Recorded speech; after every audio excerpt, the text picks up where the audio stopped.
Hello everyone. आज का आपका टॉपिक है सामान्यज व नानात्मक विकार। बहुत ही आपका जाना पहचाना टॉपिक है। कितने सामान्यज होते हैं, कौन से नानात्मक होते हैं। मेन तो आपको केसी के अंदर इसकी चिकित्सा सिद्धांत पता होना चाहिए कि अगर सामान्यज विकार है तो उसमें क्या चिकित्सा सिद्धांत रखोगे आप, और नानात्मक है तो क्या रखोगे। ठीक है, तो थोड़ा इनकी बात कर लेते हैं कि कितने सामान्यज होते हैं, कौन नानात्मक होते हैं। ठीक है, तो व्याधि जो होती है वो दो प्रकार की होती है। कौन सी? एक सामान्यज और एक नानात्मक। सामान्यज रोग कितने होते हैं? वो होते हैं 48। सामान्यज से मतलब क्या समझते हो? सामान्यज जो 48 विकार हैं उनका मतलब ये है, अगर किसी ने आपको बोला है कि ये सामान्यज विकार है तो उसका मतलब ये है कि ये जो रोग है वो वात से भी हो सकता है, पित्त से भी हो सकता है, या कफ से भी हो सकता है, या तीनों से भी हो सकता है।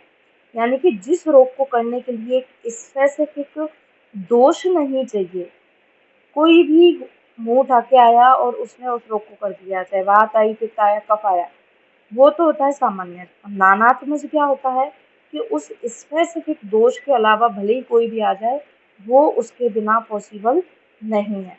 समझ रहे हो ना?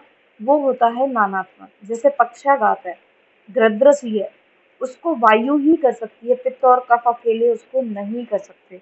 हाँ, बाद में वो उसके साथ मिल जाए वो बात अलग है, लेकिन शुरू करने वाला, इनिशिएट करने वाला वायु ही होगी। पित्त और कफ उसको इनिशिएट नहीं कर पाएंगे। तो जो एक स्पेसिफिक दोष से होता है उसको हम कहते हैं नानात्मक। ठीक है, तो यह रोग एक ही दोष से उत्पन्न होता है, वो रोग होते हैं नानात्मक। आगंतुक कारणों से नानात्मक रोग कभी भी उत्पन्न नहीं होते। शरीर के अंदर ही कोई भी एक दोष कुपित हो जाए, चाहे वात है, पित्त है, कफ है, वो अपने अपने नानात्मक विकारों को उत्पन्न करेगा। जैसे कि वात के कितने नानात्मक है? 80, पित्त के 40 और कफ के 20। सबको आता होगा, नहीं आता है तो याद रखिएगा। सामान्य विकार, यह रोग किसी भी दोष से उत्पन्न हो सकता है, चाहे वात से हो, पित्त से हो, कफ से हो, या एक दोषज, द्विदोषज, त्रिदोषज या विघातक, यानी कि ये आगंतुक भी हो सकते हैं। चोट लग गई तो भी विकार हो सकता है, शोथ हो सकता है, कोई भी रोग हो सकता है। ठीक है, तो इनके अलग अलग भेद होंगे कि जैसे कि मान लो ज्वर है, तो ज्वर वात पित्त कफ ऐसे हो गया, फिर द्वंद्व ज्वर हो गया, सन्निपातक ज्वर हो गया, विघातक ज्वर हो गया। तो इनके कई भेद भी हो सकते हैं। कितने रोग सामान्य बताए गए हैं? 48, जिसमें 8 भेद वाले कितने रोग हैं? 4। कौन कौन से? उदर के 8 भेद होते हैं, मूत्राघात के 8 भेद होते हैं, शीत दोष के 8 भेद होते हैं, वीर्य विकारों के या शुक्र रोगों के भी कितने भेद होते हैं? 8। 7 भेद वाले कितने बताए? 3 रोग बताए हैं, कुष्ठ, प्रमेय पीड़िका और विसर्प। कितने भेद होते हैं इनके? 7। कुष्ठ के 7 भेद होते हैं, प्रमेय पीड़िका के 7 भेद होते हैं, विसर्प के भी 7 भेद होते हैं, जिसमें आग्नेय, कर्दम, ग्रंथि, वात, पित्त, कफ और सन्निपात वाले आ जाते हैं। 6 भेद वाले कौन से रोग होते हैं? अतिसार और उदावत। ऐसे आपको याद नहीं करने हैं, कोई नहीं पूछेगा आपसे, आपने पढ़े भी होंगे, बस एक बार पढ़ लेना इनको। 5 भेद वाले कौन कौन से रोग होते हैं? गुल्म है, गुल्म के 5 भेद होते हैं, प्रिया के 5 हैं, काश, श्वास, तृष्णा, सर्दी, अरुचि, शिरोरोग, हृदय रोग, पांडु, उन्माद, इन सब के कितने भेद होते हैं? 5 भेद होते हैं। 4 भेद वाले कौन से रोग होते हैं? अपस्मार है, नेत्र रोग है, कर्ण रोग है, जितने भी ईएनटी के रोग हैं उन सभी के कितने भेद बताए आचार्य चरक ने? 4 भेद बताए हैं। प्रतिशय 4 प्रकार का बताया है। ग्रहणी, वात, पित्त, कफ, सन्निपात से 4 भेद की बताई है। मद मूर्छा को भी 4 भेद बताए हैं। शोष के भी, राजक्षमा के भी 4 भेद बताए हैं। साहस जन्य है, विश्वासन जन्य है, और जो है वेग धारण जन्य है। ठीक है, क्लैब्य के भी 4 भेद बताए हैं। ये सब हम चरक के अकॉर्डिंग पढ़ रहे हैं, चरक ने बताया ये। 3 भेद वाले कितने रोग होते हैं? शोथ के 3 भेद होते हैं, त्रिशोथी अध्याय है ना, वातस पित्तस कफस। किलास के भी दारुण, आरुण, दारुण, चारुण और किलास 3 भेद बताए हैं। रक्त पित्त के भी 3 भेद होते हैं। 2 भेद वाले कौन कौन से रोग होते हैं? ज्वर है। 2 भेद इंपॉर्टेंट, वेरी इंपॉर्टेंट, एआईपीजीटी में क्वेश्चन पूछा जाता है, ध्यान से सुनिएगा। ज्वर के भेद बताइए। ऑप्शन आया आपके सामने 2, 7, 8, 5। अब आप हो गए कंफ्यूज। दोष भेद से ज्वर 7 प्रकार का भी है, टोटल अभिघातक जोड़ के ज्वर 8 प्रकार का भी है, विषम ज्वर 5 प्रकार के भी होते हैं। ठीक है, और ज्वर 2 प्रकार का भी होता है। तो हमेशा पहला आंसर 2 ही जाएगा, क्योंकि आंसर वही जाते हैं जो आचार्य चरक ने महारोग अध्याय के अंदर जो भेद बताए हैं ना सबके, किसके इतने भेद हैं, आंसर वही जाएगा हमेशा। तो वहाँ आचार्य चरक ने ज्वर के 2 भेद बताए हैं, एक शीत ज्वर और एक उष्ण ज्वर।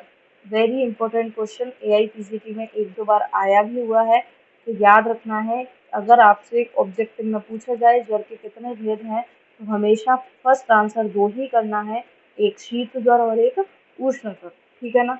व्रण के भी 2 भेद बताए हैं, आयाम, बहिरायाम और अंतरायाम करके आयाम के 2 भेद हैं।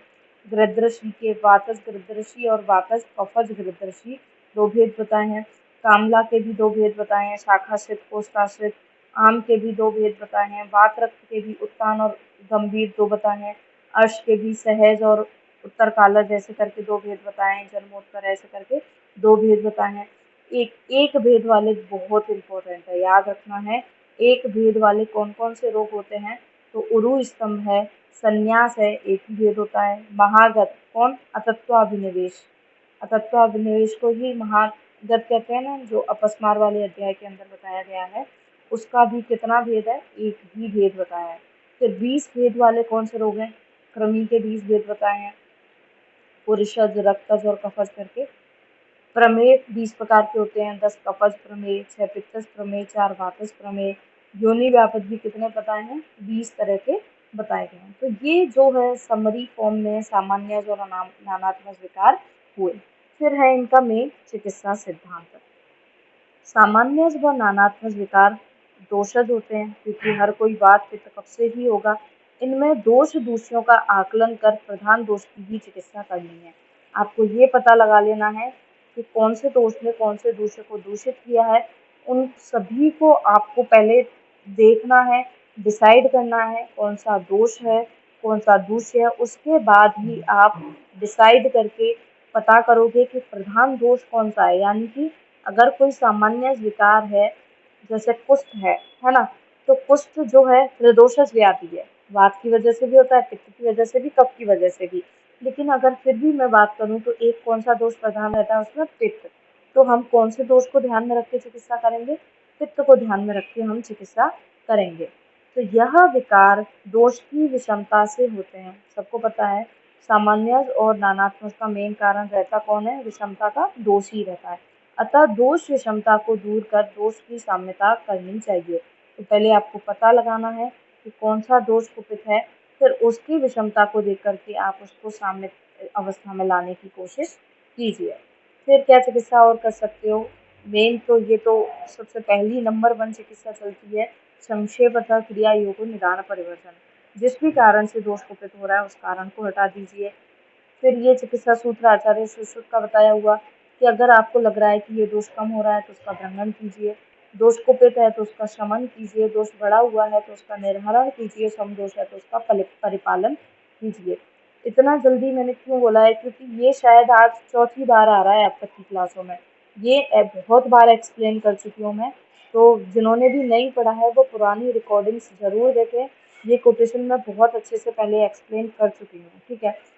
और क्या चिकित्सा कर सकते हो सामान्य नानात्मक में, सर्वदा सर्वभावानां सामान्यं वृद्धि कारणम ह्रास हेतु विशेषस्य प्रवृत्तिरो उभस्यतु। क्या, कि सामान्य व विशेष सिद्धांत को देखना है आपको कि कौन से जो दोष है वो बढ़ सकते हैं और कौन से घट सकते हैं। तो सभी भावों को वृद्धि करने वाला सामान्य होता है और उनकी कमी करने वाला ह्रास होता है या विशेष होता है। तो इस आधार पर जो दोष बढ़ रखे हैं उनको घटाइए, जो घटे हुए हैं उनको बढ़ाइए। तो ये भी चिकित्सा सिद्धांत वहाँ पर फॉलो कर सकते हो। दूसरा, अगर आपको पता है कि वात दोष है तो उसकी चिकित्सा के लिए आप बस्ती और तेल का प्रयोग कीजिए। पित्त है तो उसके लिए विरेचन और घृत का प्रयोग करिए। कफ है तो उसके लिए वमन और मधु का प्रयोग करिए। यही इनकी बेस्ट चिकित्सा है। वात की प्रधान चिकित्सा आपसे पूछी जाए तो बस्ती और तेल ही होता है। पित्त की प्रधान चिकित्सा में विरेचन और घृत ही आएगा। आचार्य योग रत्नाकर ने क्या बोला है, इम्पोर्टेंट बात है, ध्यान रखिएगा, AIPCT में पूछा जाता है।